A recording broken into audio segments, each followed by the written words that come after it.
Now is the president's chief of staff, Ron Klain. Mr. Klain, welcome back to Meet the Press, sir. Thanks for having me, Chuck. The bipartisan infrastructure package passed the Senate on August 10th, and it now passed the House on November 5th. Obviously, a lot happened between that time period. How important, frankly, were Tuesday's elections to you creating the urgency among Democrats to get this done on Friday night?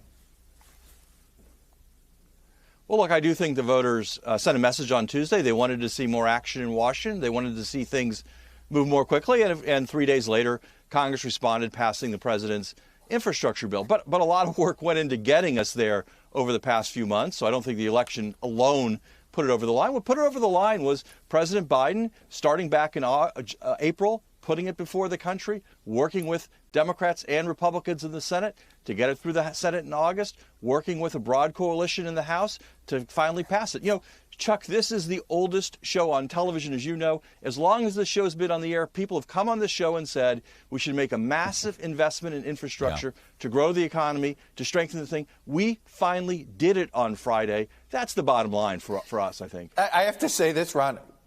I got to ask you, is it easier to pass a bipartisan bill right now than it is to pass a Democrats-only bill? Because watching what's happened, it does seem to be the case. Well, I think we're going to get both these bills done. Look, I wish Republicans would support the Build Back Better Act. I don't know why Republicans will not vote for cutting child care costs in half or letting Medicare negotiate the prices of drugs down to save seniors money, why they won't vote for 2 years of preschool for everyone. So I wish that bill were bipartisan as well. But we got this infrastructure bill passed. We are going to get the Build Back Better Act passed in the House when the Congress comes back after this Veterans Day break. We're making progress on this agenda. It's the question I think a lot of people have this morning, at least that follow this Build Back Better part of negotiations very closely, is it does seem that the things that were added to the House version, paid family leave, which a week ago the president said was out, is back in. Medicare negotiating prescription drug pricing. When last week the president said it was out, the House put it back in. The modifications to state and local taxes. It was out, now it's back in. Immigration, that's something for the parliamentarian, but it was out, now it's back in. All of those things were out because it didn't seem to have Senate support. And there's no indication that Senators Manchin or Sinema are all on board everything like this. Are House progressives prepared for this to get scaled right back again? Well, Chuck, I disagree with some of that. I mean, immigration was in the framework the president put out before he left for Europe. And a Medicare prescription drug provision, something we just needed to work the final details out. Senator Sinema has been a real leader in trying to get us to the finish line with that, along with Senator Klobuchar, Senator Schumer, others on all sides of our party. And so, you know, it took a little longer to get that across the finish line. I think this bill will pass the House when the House comes back. I'm sure the Senate will make changes. That's the way the legislative process works. But we are going to get a very strong version of this bill through the House, through the Senate, to the president's desk, and into law. And again, it's because the American people need some help with their basic expenses. One thing this bill does is it cuts the cost of child care in half. For middle-class families. That's one of the main pain points in their budget. So I think this bill is gaining momentum. We're going to get it passed. We're going to get it signed. And most importantly, we're going to get to work for the American people. I want to ask about one thing that came up in the climate summit that may have an impact on Build Back Better. The United States was notably absent from signing on to a pledge to phase out coal. We joined India and China among countries that did not sign that pledge. There's been some reporting, and it's one of those sources, so it's not on the record sources, that indicated Senator Manchin was certainly in the heads of U.S. negotiators when that decision not to sign on eliminating coal was made. Is that the case? Is Joe Manchin's vote for Build Back Better a part of the decision in not signing on to coal, getting rid of coal? No, look, we're in a transition here to get us to a clean energy future. What is in our minds is the fact that that Build Back Better plan that we've been talking about has the largest investment in American history to get us to a clean energy economy, to create millions of jobs in this country, moving forward to sustainable, renewable energy, not just creating jobs here, deploying those energies here, but building the technology to ship around the world. So we're making progress. The president had a great time and great effective time in Glasgow, meeting with world leaders, making sure that they know the U.S. is back. Look, the President Biden was in Glasgow. The presidents of Russia and China were not. We are going to lead the world in tackling climate change. We're going to pass this bill and have the tools to do it. I want to ask you a little bit about the political fallout from Tuesday. I want to show you something from the last national poll we had, which was on this show last Sunday. And I want to show you something about the voters' feelings about President Biden and former President Trump. They're much closer to being aligned by the voters. The voters still find the former president very unpopular, 38 to 50. But this president is sitting at 40% positive, 48% negative. Why do you think that is? And what has been the cause of the president's decline here, in your opinion?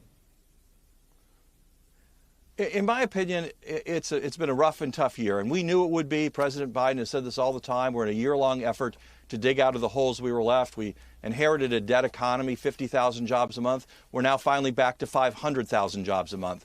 We inherited a country where 4,000 people a day were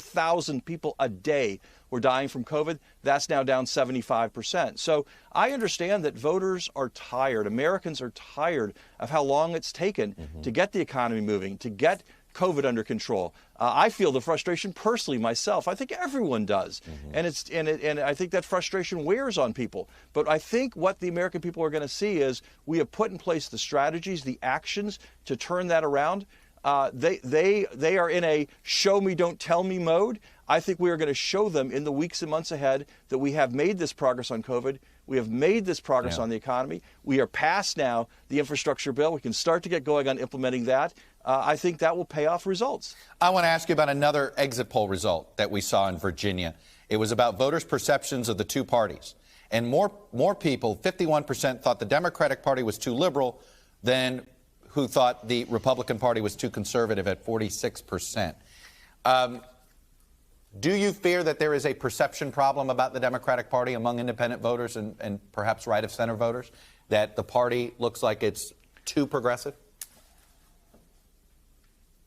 I don't think so, Chuck. Look, I think part of that reflects who turned out in Virginia Tuesday night. That is its own problem and issue. But I also do want to push back a little bit. Look, we lost on Tuesday in Virginia. It was painful. Terry McAuliffe, an old friend of mine, I'm so sad to see him lose the Virginia legislature. But it's also worth noting, on Tuesday night, we did get Governor Murphy, who is on next, reelected in New Jersey, the first Democrat in 44 years to get reelected in New Jersey. We held on to the mayorship in New York. Eric Adams, a great new leader for our party. We lost the mayorship in New York in 2009, the last time we had a new Democratic president.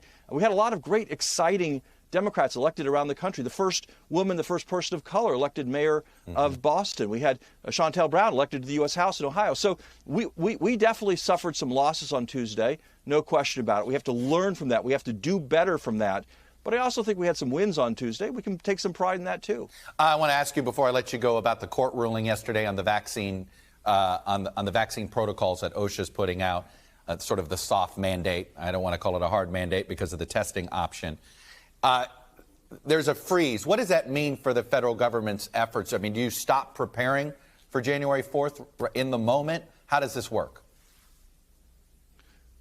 Well, I think what it means for the time being is that the effectiveness of that vaccine requirement is frozen. I think it will certainly be well litigated, though, well before January 3rd. So I'm not sure it really has much practical effect in the short run.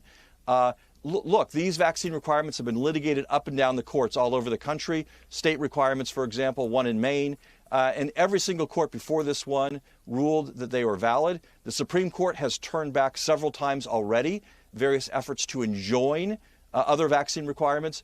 I'm quite confident that when this finally gets fully adjudicated, not just a temporary order, the validity of this requirement will be upheld. It's common sense, Chuck. If OSHA can tell people to wear a hard hat on the job, to be careful on chemicals, it can put in place these simple measures to keep our workers safe.